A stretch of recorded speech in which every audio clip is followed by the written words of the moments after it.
下は決められへんかな。仏教の顔とレゲエの顔どっちもあるし、でその宗教のところでレゲエの顔してレゲエのところで宗教の顔してそれはダメやろ。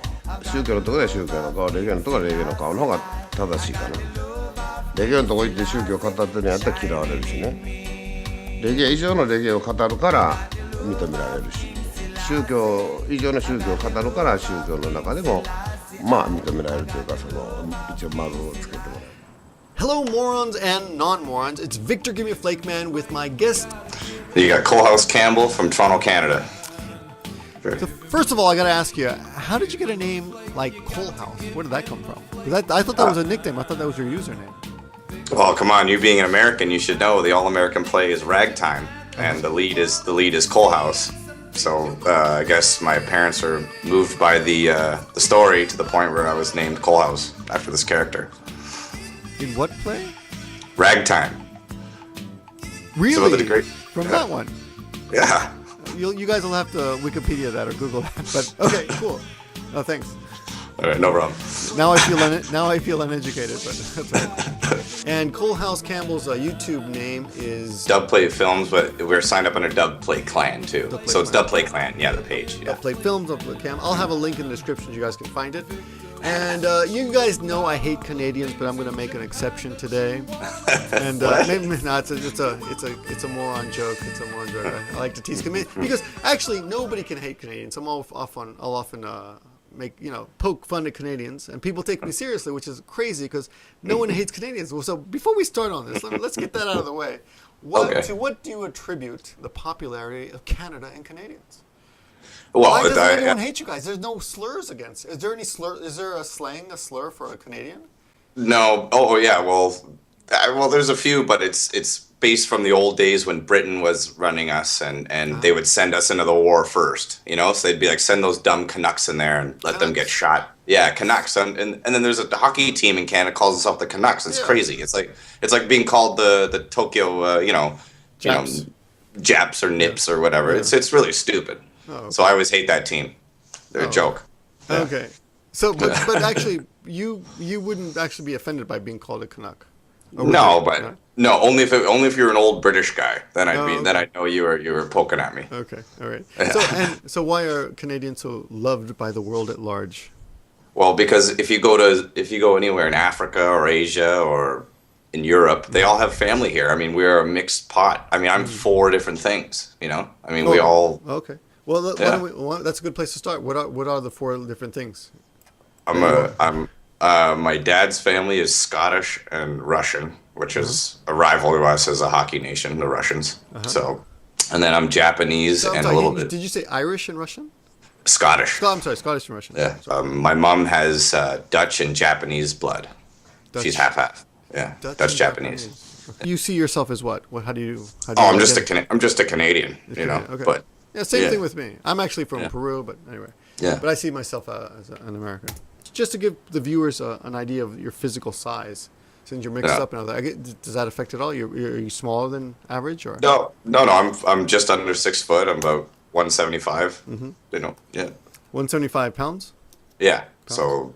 What's that? 80 kilograms, I guess. Are you on the heavy side or light? I mean, you're. No. Are you fit or what? I'm trim. I'm trim. Okay. I'm ready to go. Okay. Let me tell you guys why I got this guy on today. Okay. I don't know how I found it. Maybe you emailed me. I video responded to you before the bastards took it out. Oh, that's right. Yeah, I wish they'd bring that back. Yeah, because it was great. Kind of videos. So he sent me a video response, and it's a documentary, an amazing documentary called Jaja Rock Them Sock Them. Can you say it correctly? Because I can't pronounce it. Yeah, you did it right. Jaja Rock Them Sock Them. Rock Them Sock Them. I feel like I have to say that with a Jamaican accent, you know? Yeah, you got it. Yeah. But it's a Japanese reggae hockey documentary, and I would probably say it starts off as a hockey documentary completely.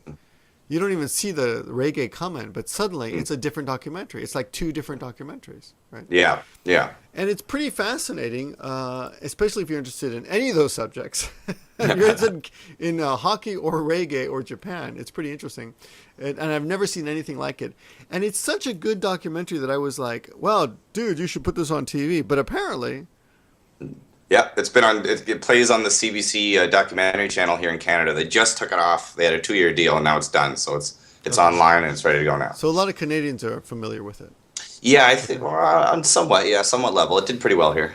Okay, so let's back up a little bit and just find out, because my viewers are real nosy people. They want to know all this private stuff. Who are you? What's your deal?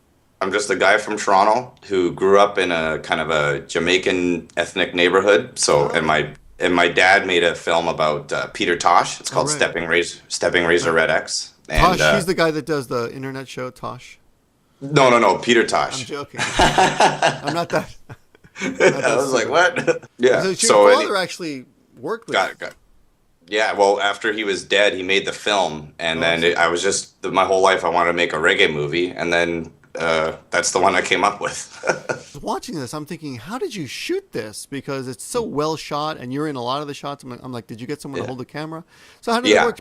But Canada, what's it called? Canadian Broadcasting System. Channel, sorry. They sent a crew with you, or? What I did was in Canada, artists depend directly on grants from the government. Oh. So the CBC, they weren't on the ground floor with me on this America, at all. We don't support things I know. like that. It's just a waste of money. We only support war. So. Yeah, I know. I know. So I lucked out. I lucked out and got a grant, and the rest that's what we did. So I brought a sound man and a cameraman with me. So the three of you were traveling around Japan. And my friend Kenji, the Japanese guy. Yeah. So I thought it was just you and Kenji. No, it was 4 of us. You hide the other two completely. I don't think they. Are they in there? No, they were shy. They didn't want to be in it. Are they friends of yours, or are they actually people that the cameraman's name's Dylan Reckert. He's a really old friend of mine. Mm-hmm. And then the sound man I met in film school, and he became a good pal of mine, and I just took him with me. So you went to film school. Yeah. And your father's a proper. He's an actor. His name's Nicholas Campbell. He's a pretty big deal in Canada. Oh, right. He was in a TV show called Da Vinci's Inquest. It did well in the international market. He's a pretty established actor. Oh yeah, wow. He's got like jowls like Kennedy, like Ted Kennedy. Yeah. Oh yeah. Dad's director and actor and a reggae fan. He's an honorary Jamaican. I mean, and you went to film school, but from the movie, it looks like you're a professional hockey player. No, in Canada. I'm on a very shitty level of hockey. Actually, I'm just we all grew up playing it, right? So I thought I was very ignorant. I thought, oh well, they probably don't even know hockey in Japan. I'll waltz over there and just kick all their asses. Yeah, and it didn't really work out like that. They're fast. So you got brought over? Is that no. You just went over?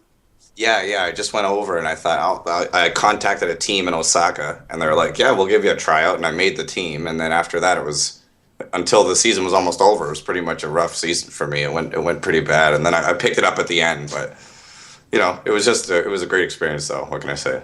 What are the differences between Canadian hockey and Japanese hockey?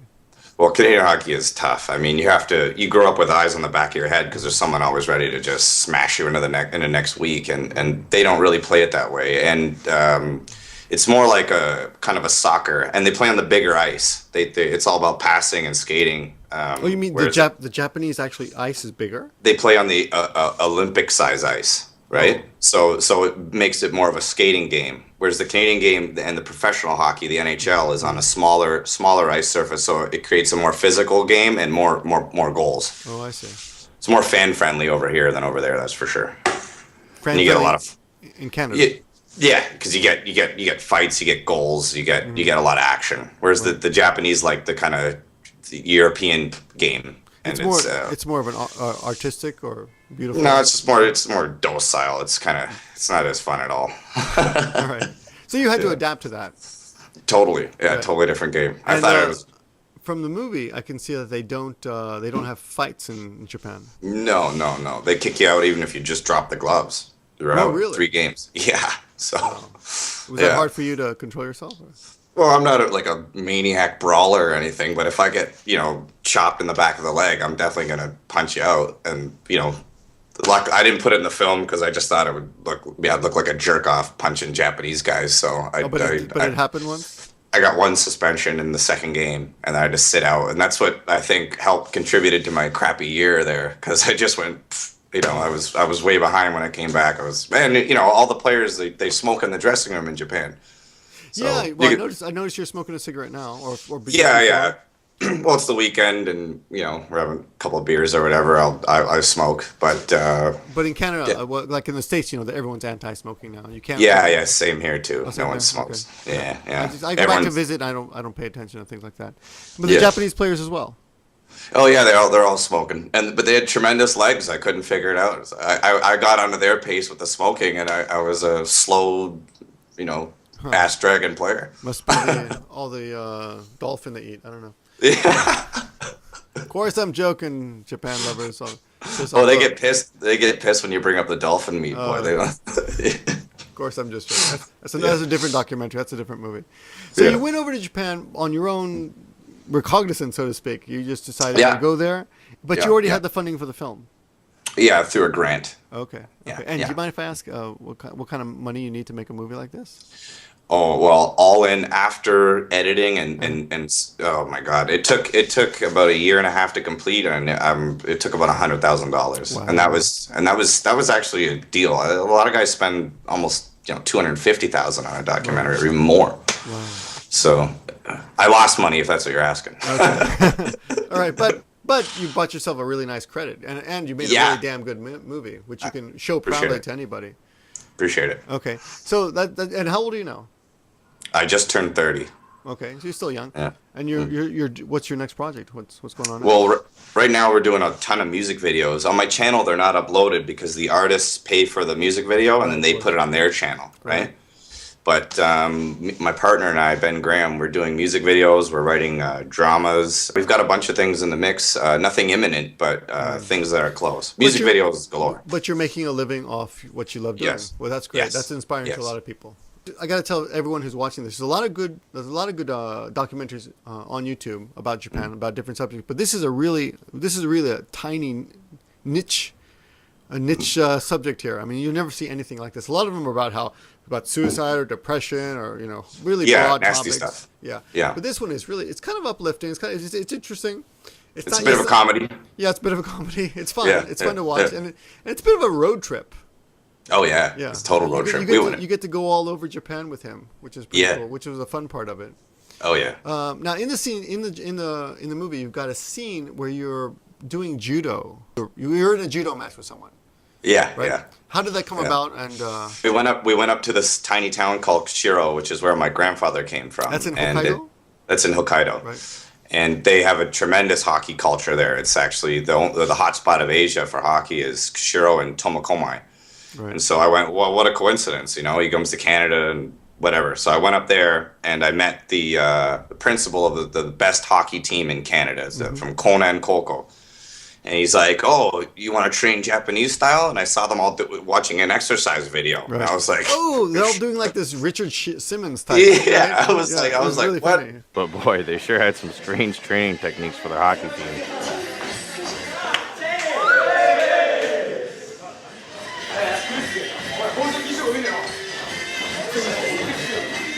I was like, you never make it to the NHL with this shit. They're like, oh, okay. And then we went into the gym and they had this judo mat set up, and they're like, go ahead, you can wrestle. Spar with him. I was like, oh man, he's a high school kid. He's like 130. I'm gonna flip him. I saw the movie. Now he looked a lot smaller than you. Yeah, we're almost the same height, but I could tell I had at least 60 pounds on this kid, And then he was just going, and I didn't know what I was doing. And next thing I know, I'm on my shoulder. Me and them? Yeah. Oh shit, man! I'm gonna get killed. Yeah. やったことない。やったことない。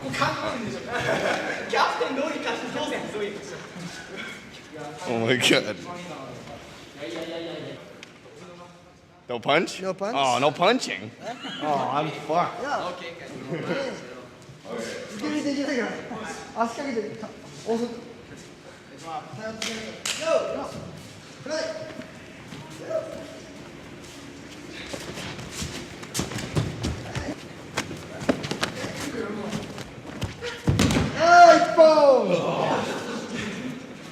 Alright.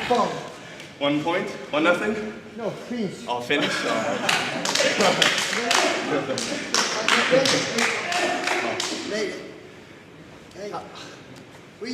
Winner. You know, but and then It's over. so, yeah, they put you down and the game's over. I Yeah. thought at least I got a second shot here. Like, I don't really understand the rules, but Me neither. it was impressive that you lost. What did that do to your ego? Oh, it was humbling, I'll tell you. I was already humbled though by that point. Oh, okay. By the Well, you said you were suspended for how many games? 3 games? yeah. But 3 games. So what does that mean? You can't show up at the game at all. You can't do Yo, practice. you can watch and you can practice, but you can't play. Can't play. Okay. Yeah. But maybe did that free you up much to do anything else? Or like Oh, yeah, work on I the mean- movie some more? Or? Oh, totally. I mean, we were always shooting every day. Oh, okay. Whatever. Yeah. Right. So you probably have thousands of unused video. I shot over like 150 tapes back when it was HD cam on those little tapes, Yeah, and of each course. tape is an hour and 16 minutes. So Yeah. yeah. So Whatever the math is. how many tapes? Over 150. Wow. Yeah, So you I got could everything. actually pretend you live in Japan and just keep making videos. And just keep uploading. Yeah. Nobody would know the difference. Yeah. And the quality on the movies is really, really nice. Really No, that- professional yeah. quality, depth of field, really, looks really professional. I was really impressed and jealous when I was watching. Like, how did he do this? This guy's just a vlogger, I thought, but of course not. Another scene in the movie, of course, I saw a lot of the girls were really cute. Japanese girls who speak what? I'm sorry. What? I guess what do they speak? Cha-cha? What's it called? It's called patois. Patois. Okay. Yeah, island patois. But careful in a real life. Unlike body 45, missed. Bullet, block the bullet. Patois is a mix of West African words with Old English in a sense. So they'll say something like unu, which means all of you, but then the rest of the sentence is in a thick accent English. Do you speak it? No, I understand what they're saying because I listen to reggae all my life, but Right. I don't pretend I'm a. You don't, You know. you don't have the No, I don't pose off. No. There is a really cool I guess he's Japanese. Maybe he's not. He's like half Japanese or half. He's got the dreads too. Oh, the hockey player? Yeah.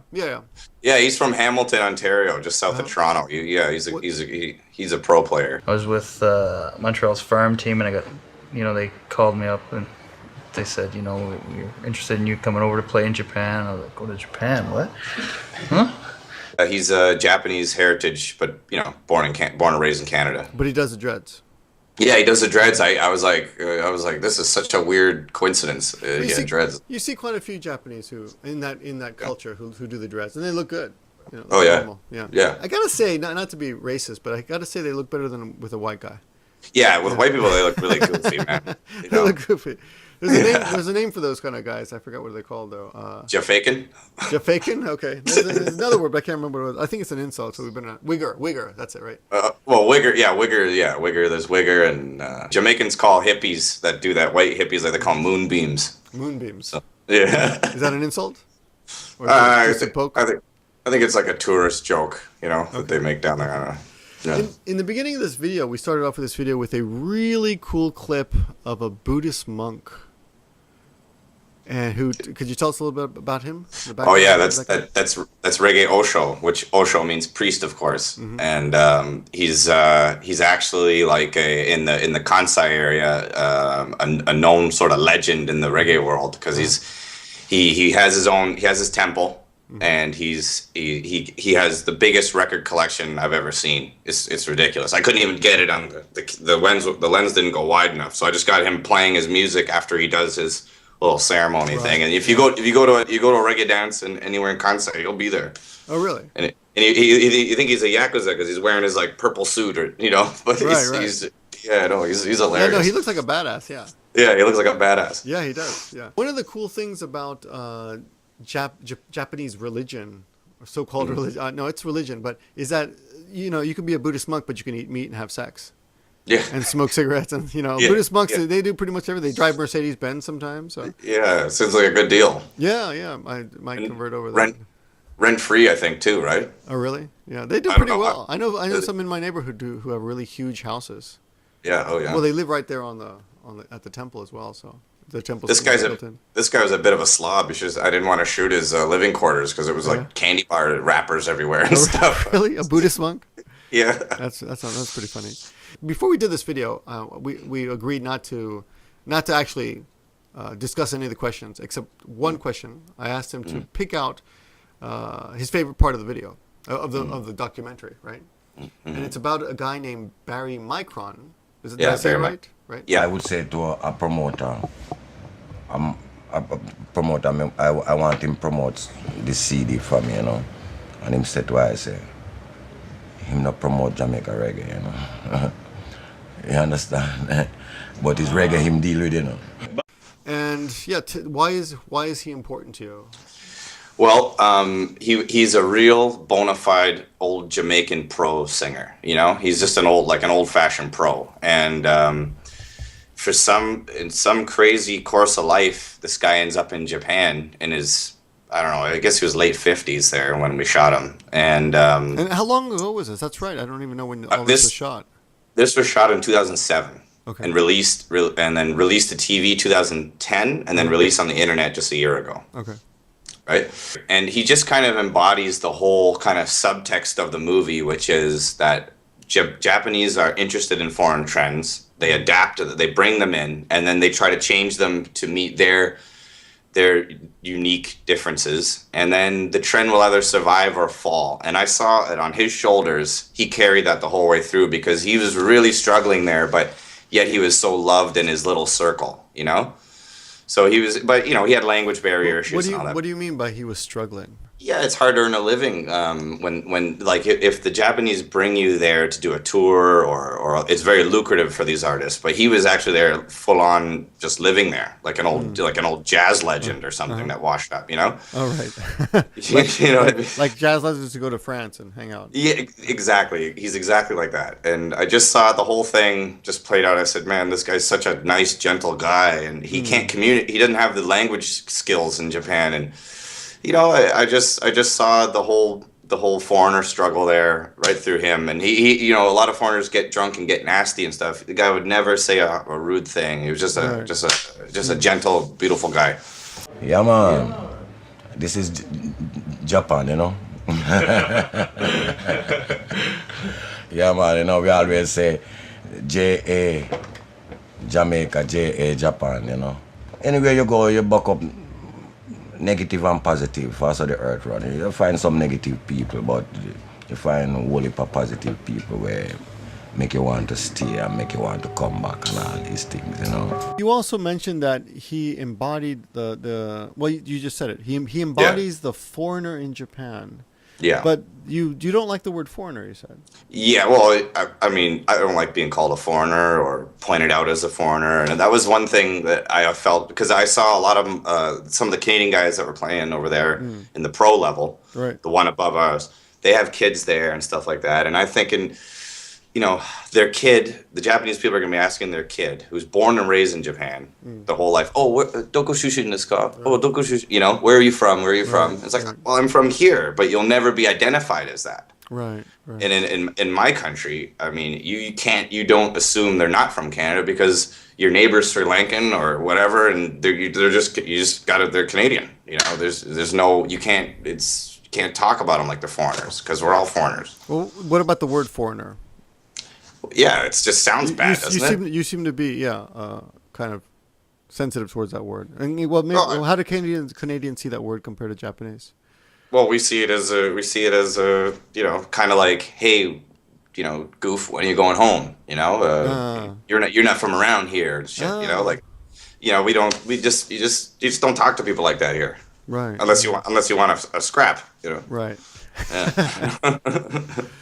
Yeah. Yeah, you know, I think Canadians are a little more sensitive about that than Americans, but Americans like to think that we are the great melting pot or the great salad bowl of the world. But I think probably Canadians succeeded where Americans didn't. Well, yeah, just per capita, definitely. It's just that America's 300 million and we're what, barely 30 million. You know, we're a tiny population in this huge land, so we've definitely per capita. You got more elbow room then, maybe. We got more elbow room. It's cold elbow room, but we got plenty more elbow room. Do you have the kind of racial problems that we have? No, in the prairies, in the middle, there's a lot of, I think, still issues between native Canadians and maybe the old country boys there. But I don't know. I think we're pretty past that. Have you ever had a black president? No, we've had black premiers. We call them prime ministers. Yeah, We've no, had- I was just joking yeah, with that. yeah. I know you don't have presidents. yeah. But you've had black premiers. Yeah. We have a lot of prominent and what do you call it? We just had a Haitian woman as our. In Canada, we have a person who is the direct kind of secretary to the Queen because we're a former colony, Right. and she's a Haitian Canadian. So we do. Yeah. Right.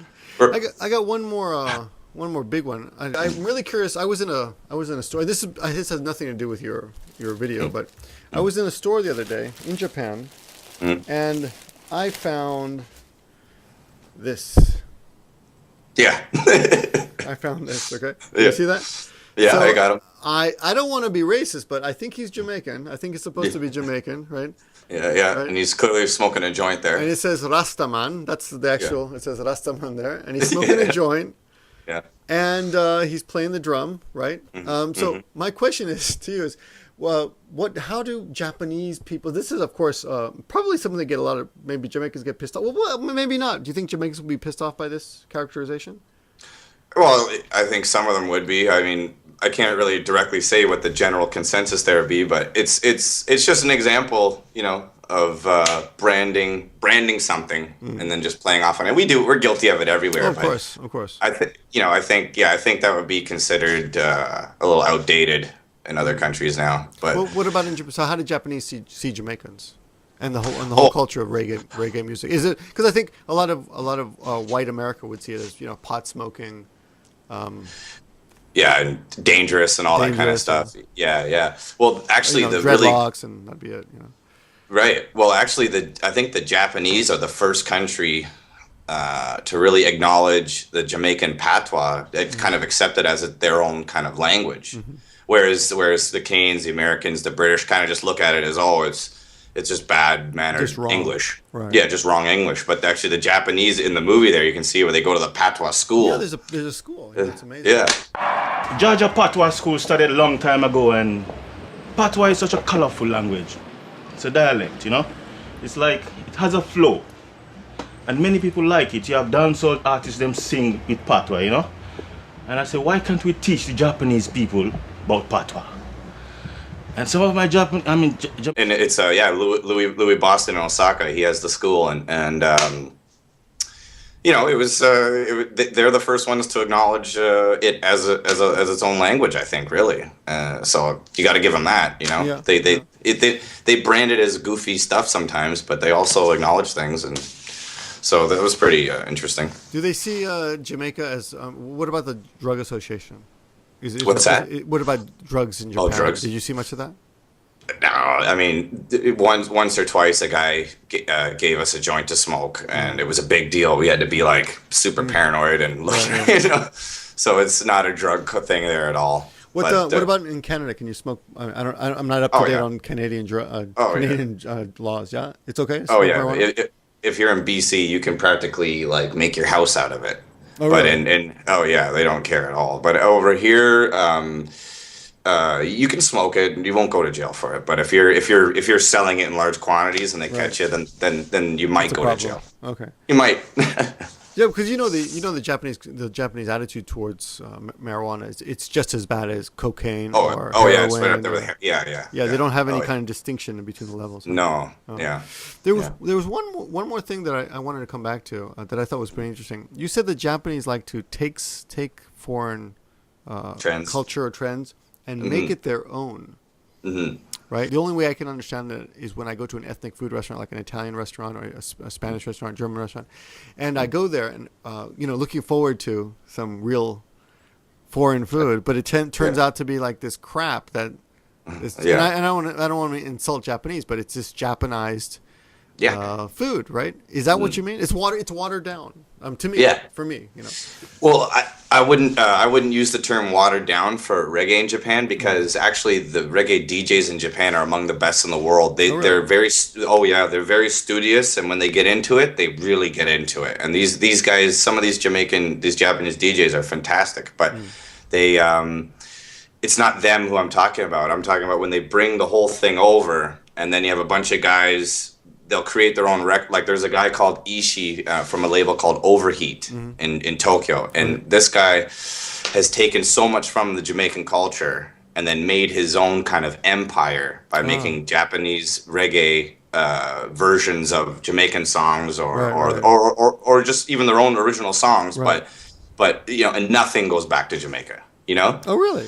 Yeah, he just brought it over and, you know, and created an empire, and that's not right. But Japanese on a whole give a lot to Jamaica because they go to Jamaica for A lot of my students have gone to Jamaica. Yeah. Oh yeah, no, they go there a lot, and actually Japan has been directly involved with keeping reggae music kind of alive because they a lot of artists tour there, and the music sells well there. So as much as they've taken from it, they've also supported. So it's that in itself. How many different specifically reggae bars did you visit? Because I know there's one at least one in Nagoya. There's probably a couple, but I've been. No, to there's myself. I've been to ones in Nagoya. There's like at least 20. I mean you go out in Osaka and Amemura or in Shinsaibashi area. I can go to at least 12 different venues I can think of the top of my head in one night that have a reggae night. And then in Tokyo, I mean, there's tons. I don't know Tokyo as well as I know Osaka, but. Okay, last question, Coalhouse. You're back in Canada now. You've been away from Japan how long now? The last time I visited was 2 years ago. Okay. What do you miss most? I miss ramen. I miss going out in Japan. I love going out the nightlife there. Yeah, It's so friendly and it's friendly, and you can drink anywhere you want. It's beautiful. It is. It's one of the friendliest countries anywhere, right? You just if you've got the right attitude, you can just go out and just make friends any night, right? Absolutely. Well, it's a great documentary. So anybody's watching this, please check out his channel. The link is in the description, and you can click on our hands right here. I'll put those little annotations there. Last question: what's next for you? You're doing music videos, you said, but any big projects and anything having to do with Japan at all? Or? I've been writing a couple things I want to do back in Japan, and I just looking for the funding to get back there. I'm dying to come back to do another thing in Japan. So You've got a lot of footage, right? I've got a ton of footage. Is there any chance we can see any of that on your channel in the future? Yeah. Hey, you know what? That's a good idea. Maybe I will do that. I'll put some more stuff up there from that because there's tons of stuff I didn't show. So you guys, if you're interested in that, please leave comments You can either email him or post on his page or on that video or in the comment section of this video too. Let him know because it'll be good feedback for him. He'll see what kind of demand is out there.